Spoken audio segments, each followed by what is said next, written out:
नमस्कार दोस्तों, स्वागत है आपका मेरे चैनल कॉमिक्स लाइफ में। शुरू करते हैं काला प्रेत सीरीज की एक और मज़ेदार कॉमिक्स, देशभक्त काला प्रेत। देशभक्त काला प्रेत, लेखक बिमल चटर्जी, कला सुरेंद्र सुमन। अब तक हमने काला प्रेत और देश के दुश्मन में देखा। काला प्रेत एक दिन अपने मित्र महाबली शेरा को अपनी गुफा में एक भोज पर आमंत्रित करता है। तब शेरा काला प्रेत से पूछता है कि वह कौन है और उसका वास्तविक नाम क्या है। लेकिन काला प्रेत उसे अपने बारे में बताने से पहले एक बहादुर नौजवान आजाद की कहानी सुनाता है और बताता है कि किस प्रकार 50 साल पहले वह नौजवान देश में फैली अराजकता, भ्रष्टाचार, छल फरेब और देश के दुश्मनों से निपटने के लिए एक दिन काला प्रेत बनकर एक भयानक अपराधी ब्लैक क्रॉस के हाथों मौत का शिकार हो जाता है। लेकिन मरने से पहले वह अपनी पत्नी राधा से वचन लेता है कि वह उसके बेटे भारत को उसका अधूरा कार्य पूरा करने के लिए तैयार करे। राधा भारत को एक बहादुर और दिलेर एवं देशभक्त इंसान बनाने के लिए तरह तरह की युद्ध विद्या की शिक्षा देती है और जब वह बड़ा हो जाता है तो वह उसे उसके पिता के बारे में सब कुछ बताती हुई उसे अपने देश व पिता के दुश्मनों व कातिलों से बदला लेने के लिए प्रेरित करती है। तब भारत काला प्रेत का चोला पहन देश के दुश्मनों व अपने पिता के कातिलों से बदला लेने की प्रतिज्ञा करता है। अब आगे। जब गीदड़ की मौत आती है तो वह शहर की ओर दौड़ता है और जब बदमाशों की मौत आती है तो वे काला प्रेत की ओर। राधा भारत को लेकर गुप्त गैराज में पहुंची। यह गाड़ी और मोटरसाइकिल तुम्हारे पिता की है जो अब तुम्हारे काम आएगी बेटे। ओह, अति सुंदर। मोटरसाइकिल पर सवार हो भारत ने उसे स्टार्ट किया। माँ, अब तुम चिंता न करो, जल्दी ही तुम सुनोगी कि देश का दुश्मन और मेरे पिता का कातिल 15 वर्ष पश्चात काला प्रेत के हाथों मारा गया। मुझे विश्वास है बेटे, लेकिन यदि वह अब भी जीवित हुआ। फिर निकल पड़ा भारत उर्फ काला प्रेत देश के दुश्मनों और अपने पिता के कातिलों की तलाश में।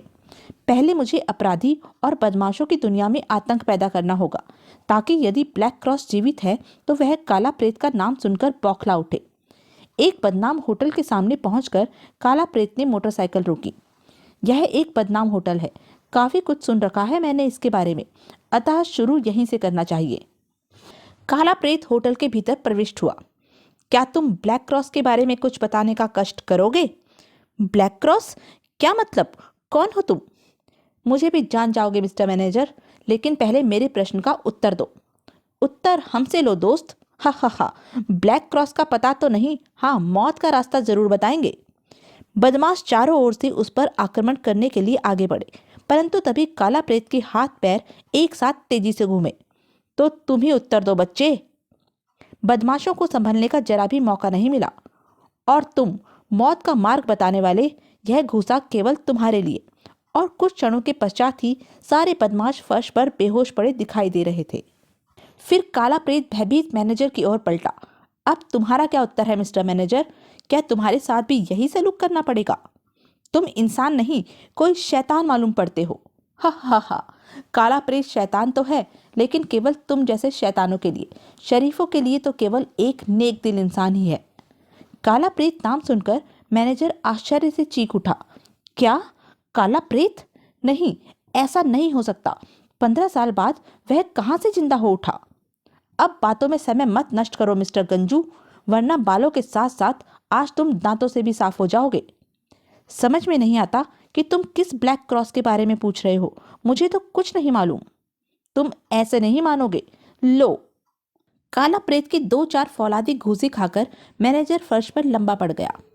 इनके लिए इतना ही काफी है, अब दूसरा ठिकाना देखो।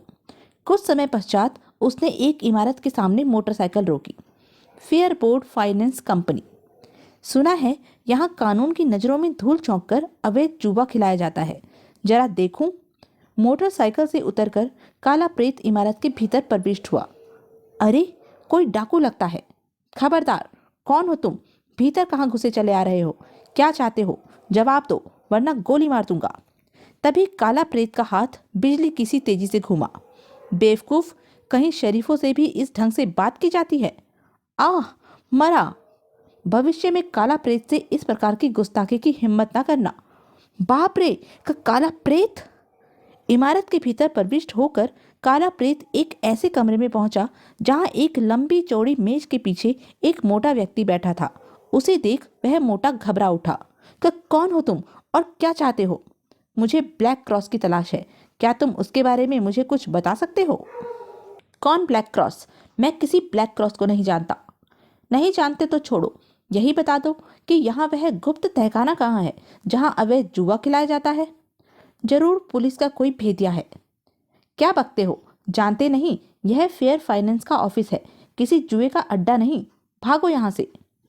मोटे को रास्ते पर न आता देख काला प्रेत के हाथ हरकत में आए। तब मजबूरी है, मुंह खुलवाने का दूसरा रास्ता भी काला प्रेत जानता है। लो। काला प्रेत? अरे बाप रे! आह! फिर 2-4 लात और घूसे खाते ही मोटे की अकल ठिकाने आ गई। अब भी कुछ कसर रह गई हो तो और सेवा करूं? नहीं नहीं, मुझे और मत मारो। मैं तुम्हें गुप्त तहखाने में ले चलने को तैयार हूं। शाबाश, समझदार हो। चलो। मोटा उसे लेकर एक सजे सजाए कमरे में पहुंचा। खूब ऐशो आराम है। मोटे ने एक पेंटिंग हटाई और दूसरे ही क्षण बाईं ओर की दीवारें एक हल्की सी गड़गड़ाहट के साथ एक और सरकती चली गई। यह मार्ग तहखाने तक जाता है। तो यह पेंटिंग है गुप्त मार्ग की चाबी। दोनों गुप्त मार्ग में प्रविष्ट हुए। वहां नीचे जाने के लिए सीढ़ियां बनी हुई थी। चले आओ। ध्यान रखना, यदि धोखा किया तो जान से हाथ धो बैठोगे। कुछ क्षणों पश्चात वे एक लंबे चौड़े हॉल में थे। वाह, यहाँ तो शहर के सभी नामी बदमाश मौजूद हैं। हाँ, लेकिन यदि तुम चाहो तो यहाँ की कमाई से कुछ हिस्सा तुम्हें भी मिल सकता है। उत्तर में क्रोधित होकर काला प्रेत ने एक जोरदार घूसा मोटे के चेहरे पर रसीद किया। खामोश, नीच शैतान! कानून का दुश्मन मेरा सबसे बड़ा दुश्मन होता है। मुझे लालच देते हो? अरे, वह शापोश कौन है? जहां काला प्रेत को कोई डाकू समझकर कुछ कमजोर दिल लोग सहम उठे, वहीं कुछ बदमाश मोटे व्यक्ति को उसके हाथों मार खाते देख बिफरते हुए उस पर झपटे। ठहरो, अभी तुम्हारी अकल ठिकाने लगाते हैं। तुम्हारी मौत ही तुम्हें यहाँ खींच लाई है। पकड़ लो, बच कर न जाने पाए। जरूर जरूर, नटखट बच्चों, आओ। काला प्रेत ने उन्हें घूसों और लातों पर रख लिया। अपने बाप काला प्रेत को इतनी जल्दी भूलने का इनाम तुम्हें जरूर मिलेगा। लो। आह!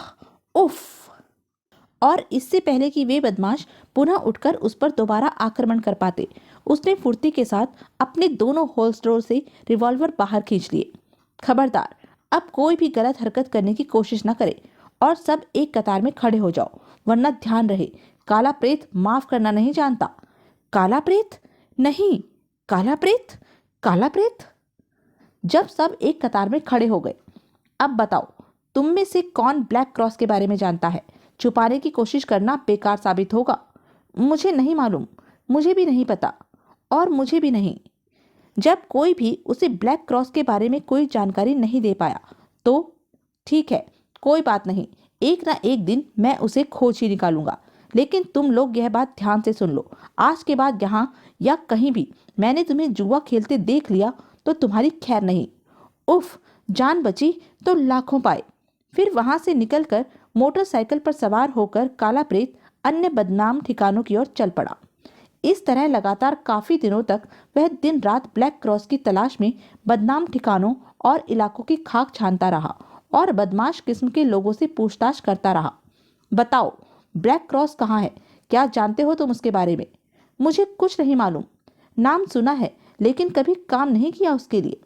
लेकिन ब्लैक क्रॉस के बारे में उसे कोई जानकारी हासिल नहीं हो सकी। हाँ, अपराधी जगत में उसका आतंक अवश्य छा गया। एक रात जब वह थक हार कर वापस घर लौटा, कुछ पता चला उस शैतान का बेटा? नहीं माँ, अभी तक मैं यह भी नहीं जान पाया हूँ कि वह जीवित भी है अथवा नहीं। सुनो बेटे, इस काम में तुम पुलिस अथवा जासूस विभाग के चीफ मिस्टर भटनागर की सहायता क्यों नहीं लेते? यदि ब्लैक क्रॉस की गतिविधि अब भी जारी है तो पुलिस से तुम्हें काफी कुछ मालूम हो सकता है। थोड़ी देर बाद। तुम ठीक कहती हो माँ, मैं स्वयं भी यही सोच रहा था। कल मैं यही करूंगा। सर्वप्रथम पुलिस कमिश्नर पांडे से मिलूंगा, उसके बाद चीफ मिस्टर भटनागर से। अच्छा, अब हाथ मुंह धो लो, मैं खाना लगाती हूँ। परंतु ब्लैक क्रॉस वास्तव में अब भी जीवित था और उसे काला प्रेत की गतिविधियों की सूचना बराबर मिल रही थी अपने खुफिया अड्डे पर। काला प्रेत, आज फिर वही काला प्रेत। कुछ दिनों से यह नाम सुनते सुनते मेरे कान पक चुके हैं। न जाने क्यों तुम लोगों को यह विश्वास है कि वह आज भी जिंदा है। मुझे उसके जीवित होने पर जरा भी विश्वास नहीं। लेकिन बॉस, आज उसे स्वयं मैंने अपनी आंखों से देखा है। वह किसी शिकारी कुत्ते की तरह आपकी पूंछ सूंघता फिर रहा है। आखिर यह कैसे संभव हो सकता है? 15 वर्ष पहले वह हमारे आदमियों के हाथों मारा जा चुका है। यदि यह भी मान लिया जाए कि वह जीवित बच भी गया था, तो इतने वर्षों तक वह कहाँ गायब रहा?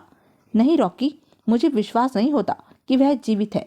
हाँ, यह हो सकता है कि वह पुलिस की मुझ तक पहुंचने की कोई चाल हो। खैर, बात जो भी हो, तुम अपने सारे आदमियों को सतर्क कर दो और यह जानने की पूरी कोशिश करो कि आखिर वह कौन है, उसकी असलियत क्या है और वह मुझसे क्या चाहता है। यदि वास्तव में काला प्रेत जिंदा है तो मुझे उससे सतर्क रहना होगा। पहले भी एक बार वह मुझे काफी नुकसान पहुंचा चुका है। रॉकी के जाने के पश्चात ब्लैक क्रॉस ने अपने सामने बिछी लंबी चौड़ी मेज पर लगे असंख्य बटनों व स्विचों में से एक को दबाया।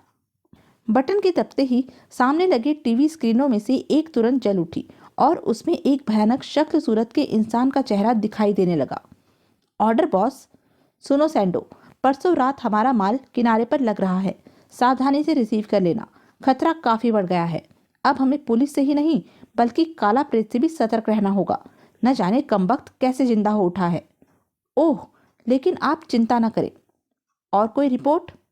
बॉस, रेड लाइन की हरकतें दिन ब दिन बढ़ती ही जा रही हैं। वह हमारे काम में काफी रुकावटें डाल रहा है। रस्सी जल गई लेकिन बल नहीं गया। चिंता मत करो, उससे भी शीघ्र ही निपट लिया जाएगा। मेरे आदमी उसकी तलाश में हैं। फिर ब्लैक क्रॉस के एक स्विच के घुमाने से वह स्क्रीन शांत हो गया और उसमें दिखाई देने वाले सैंडो का चेहरा ओझल हो गया। उसके बाद ब्लैक क्रॉस ने मेज पर लगा दूसरा बटन दबाया, जिसके दबाते ही एक अन्य स्क्रीन पर एक दूसरा भयानक चेहरा दिखाई देने लगा। क्या रिपोर्ट है हार्डी? सारा काम सफलतापूर्वक हो गया बॉस। वे दुर्लभ मूर्तियां हमने विदेशी एजेंट के साथ सुरक्षित सीमा के पार करा दी हैं। शाबाश। और कुछ? बॉस, कल रात हीरो की सप्लाई मिलने वाली है। उसकी डिलीवरी लेने के लिए उसकी तुम चिंता ना करो, सारा प्रबंध कर लिया है। ठीक समय पर डिलीवरी रीटा ले लेगी। Okay boss. उसके बाद ब्लैक क्रॉस ने वह स्क्रीन भी ऑफ कर दिया। फिर उसने तीसरा स्क्रीन चालू किया। इस बार स्क्रीन पर एक खूबसूरत लड़की का चेहरा उभरा। नमस्कार बॉस। नमस्कार। कल रात का प्रोग्राम तुम्हें मालूम है ना रीटा? यस बॉस, कल रात ठीक 8 बजे नॉर्थ एवेन्यू पहुंचना है और एक व्यक्ति से एक पैकेट प्राप्त करना है। आपस का कोड काला गुलाब तय हुआ है। बिल्कुल ठीक, लेकिन इस काम में बहुत सावधानी की जरूरत है। एक तरफ पुलिस से खतरा है तो दूसरी ओर रेड लॉयन भी हमारे कार्य में रुकावटें डाल रहा है, जबकि तुम अच्छी तरह जानती हो कि उस पैकेट में क्या होगा। 2 करोड़ के हीरे बॉस, आप निश्चिंत रहे। गुड, लेकिन यह भी ध्यान रहे कि उन हीरो की खरीदार भी यहाँ पहुंच चुके हैं, अतः इस कार्य में जरा भी लापरवाही नहीं होनी चाहिए। उसके बाद ब्लैक क्रॉस ने वह स्क्रीन भी ऑफ कर दिया। इधर जहां ब्लैक क्रॉस की गतिविधि जारी थी, दूसरी ओर उसके प्रमुख दुश्मन रेड लायन, जो कि स्वयं एक भयानक स्मगलर था, की भी गतिविधि जारी थी। उसे अपने आदमियों से ब्लैक क्रॉस की एक एक गतिविधि की रिपोर्ट मिल रही थी। वह अपने कुछ साथियों के साथ अपने खुफिया अड्डे में मौजूद था। सारी रिपोर्ट हम पेश कर चुके हैं बॉस। कल रात उसे 2 करोड़ रुपए के हीरो की डिलीवरी होने वाली है और परसों रात उसका करोड़ों रुपए का माल किनारे लगने वाला है। यस बॉस, यह उससे बदला लेने का अच्छा मौका है। जरूर, इस मौके से सुनहरा मौका फिर मुझे कब मिलेगा? उसने मुझे बर्बाद किया, मैं उसे बर्बाद करके ही छोड़ूंगा। अब मेरी दुश्मनी कानून से नहीं, ब्लैक क्रॉस से है। अब तुम लोग मेरी योजना ध्यान से सुनो। फिर रेड लॉयन अपने साथियों को धीरे धीरे कुछ समझाने लगा। जब वह अपनी पूरी योजना उन्हें समझा चुका, सब कुछ ठीक से समझ गए ना तुम लोग? Yes boss. तो फिर जाओ, अपने कार्य में जुट जाओ। कल रात मुझे पहली सफलता की रिपोर्ट मिल जानी चाहिए। और रेड लॉयन के साथी एक एक करके वहां से चले गए। इधर भारत अगले दिन पुलिस कमिश्नर पांडे से मिलने के लिए तैयार हुआ। यदि तुम्हें पुलिस और मिस्टर भटनागर से भी कोई मदद ना मिली तो कुछ दिनों तक इसी वेशभूषा में दुश्मनों की गतिविधि पर नजर रखनी होगी। मुझे संदेह है कि दुश्मन अब तक तुम्हारी घात में लग चुके होंगे। मैं तुम्हारी बात समझ रहा हूँ माँ। दोनों कोठी से बाहर निकले। बाहर काला प्रेत की विशेष मोटरसाइकिल तैयार खड़ी थी। काला प्रेत उस पर सवार हो गया। अच्छा माँ, चलता हूँ। आज मैं ब्लैक क्रॉस के संबंध में कुछ न कुछ मालूम करके ही लौटूंगा। ईश्वर तुम्हें सफलता प्रदान करे बेटा। और अपनी माँ राधा देवी से विदा लेकर भारत उर्फ काला प्रेत छद्म वेश में पुलिस कमिश्नर पांडे से मिलने पुलिस हेडक्वार्टर की ओर चल पड़ा। यदि यह भी मालूम हो गया कि ब्लैक क्रॉस जीवित है तो उस तक पहुंचने का मैं कोई न कोई मार्ग निकाल ही लूंगा। उस समय पुलिस हेडक्वार्टर में ब्लैक क्रॉस को लेकर ही एक इमरजेंसी मीटिंग चल रही थी। पुलिस कमिश्नर पांडे उस मीटिंग को डील कर रहे थे। दोस्तों, आप सबको मालूम ही है कि यह मीटिंग किस सिलसिले में बुलाई गई है। आज मुझे बड़े अफसोस के साथ कहना पड़ता है कि इतने वर्षों के बाद भी आप ब्लैक क्रॉस को नहीं पकड़ सके। ब्लैक क्रॉस की हरकतें दिन ब दिन बढ़ती ही जा रही हैं। वह न केवल हमारे देश की दुर्लभ मूर्तियां गुप्त राज ही विदेशों को सप्लाई कर रहा है, बल्कि सोना, घड़ियां व अन्य मादक पदार्थों को हमारे देश में स्मगल करके देश की नींव को खोखला एवं कमजोर करके आर्थिक व सामाजिक स्थिति को बिगाड़ने में जुटा हुआ है। बड़े दुख की बात है कि उसे पकड़ना तो दूर, आप लोग आज तक यह भी जानकारी हासिल नहीं कर सके कि वह कौन है और उसका अड्डा कहाँ है। सर, हम अपनी ओर से पूरी कोशिश कर रहे हैं। यदि आप लोगों की यही कोशिशें रही तो मुझे विश्वास है कि आप लोग रिटायर हो जाएंगे, लेकिन ब्लैक क्रॉस को नहीं पकड़ पाएंगे। सर, हमारे सामने मुश्किल आज तक यही रही कि जो कोई भी उसका साथी पकड़ा गया वह या तो उसके बारे में कुछ जानता नहीं या फिर आत्महत्या कर लेता है और इस तरह हमारे आगे बढ़ने का मार्ग बंद हो जाता है। मैं अब कोई सफाई नहीं सुनना चाहता, बस जल्द से जल्द ब्लैक क्रॉस को कानून के शिकंजे में जकड़ा देखना चाहता हूँ। यह मेरी आप लोगों को आखिरी चेतावनी है। पूरे शहर का और हो सके तो पूरे देश का चप्पा चप्पा छान मरो, लेकिन ब्लैक क्रॉस हर कीमत पर 1 सप्ताह के भीतर भीतर पकड़ा जाना चाहिए, वरना आप लोग इस्तीफा देने के लिए तैयार रहें। तो यह थी अब तक की कहानी। आगे की कहानी जानने के लिए बने रहें मेरे साथ। और हाँ, मेरे चैनल को लाइक, शेयर और सब्सक्राइब करना ना भूलें। धन्यवाद।